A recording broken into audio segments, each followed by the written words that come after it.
मैं हूं आपके साथ नम्रता। कभी दुनिया के तीसरे सबसे अमीर शख्स रहे गौतम अडानी की संपत्ति में पिछले 4 दिनों में भारी गिरावट देखी गई है।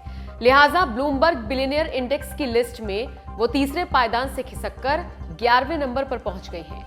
दरअसल हिंडनबर्ग की रिपोर्ट सामने आने के बाद अडानी ग्रुप को 65 अरब डॉलर की चपत लगी है। अडानी को कितना नुकसान हुआ है, इसका अंदाजा आप इसी से लगा सकते हैं कि अडानी की नेटवर्थ में 36.1 अरब डॉलर की गिरावट आई है। अडानी की संपत्ति अब 74 अरब डॉलर ही रह गई है। जहां एक तरफ अडानी के लगातार गिरते शेयर्स की ही चर्चा हो रही है, तो वहीं दूसरी तरफ हाल ही में अडानी ने मास्टर स्ट्रोक चल दिया है।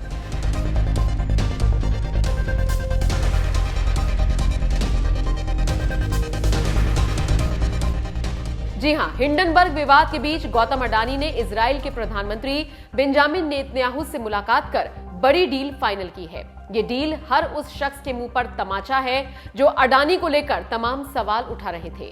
भारत में भले ही इस विवाद पर अलग अलग चर्चा हो रही हो, लेकिन इजराइल में अडानी का दबदबा साफ तौर पर दिख रहा है। गौतम अडानी ने हाल ही में इजराइल के प्रधानमंत्री बेंजामिन नेतन्याहू से मुलाकात की और 1.2 अरब डॉलर की डील को पक्का किया। गौतम अडानी ने अपने ट्विटर पर इस बात की जानकारी भी दी है। दरअसल अडानी ने इजराइल के सबसे चर्चित बंदरगाह हाइफा पोर्ट का अधिग्रहण किया है। खुद इजराइल के पीएम बेंजामिन नेतन्याहू ने कहा कि ये डील उनके लिए मील का पत्थर साबित होगी। नेतन्याहू ने कहा, इस डील से भारत और इजराइल के बीच कई माध्यमों से संपर्क बढ़ेगा।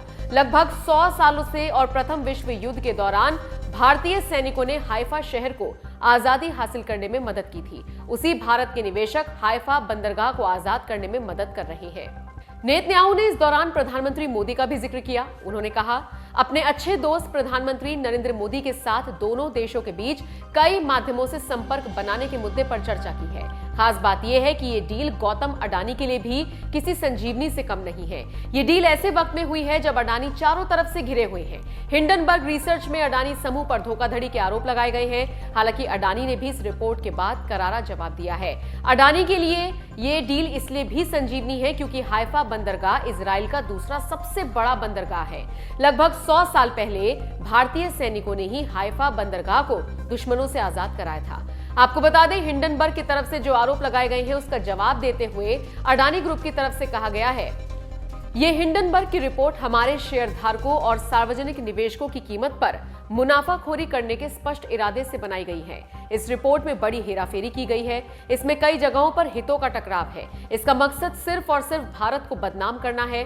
जो बातें इस रिपोर्ट में कही गई है वो स्पष्ट रूप से भारतीय कानून के तहत प्रतिभूति धोखाधड़ी का गठन करता है। अडानी ग्रुप की तरफ से यह भी कहा गया है कि हिंडनबर्ग ने निवेशकों की कीमत पर लाभ के लिए अपने शॉर्ट ट्रेड का प्रबंधन करते हुए दर्शकों का ध्यान हटाने के लिए इन सवालों को बनाया है। बहरहाल अब देखना होगा इजराइल के साथ हुई डील का फायदा अडानी ग्रुप को किस तरह से होता है। आपका इस पूरी खबर पर क्या कुछ कहना है, कमेंट करके अपनी राय हमें जरूर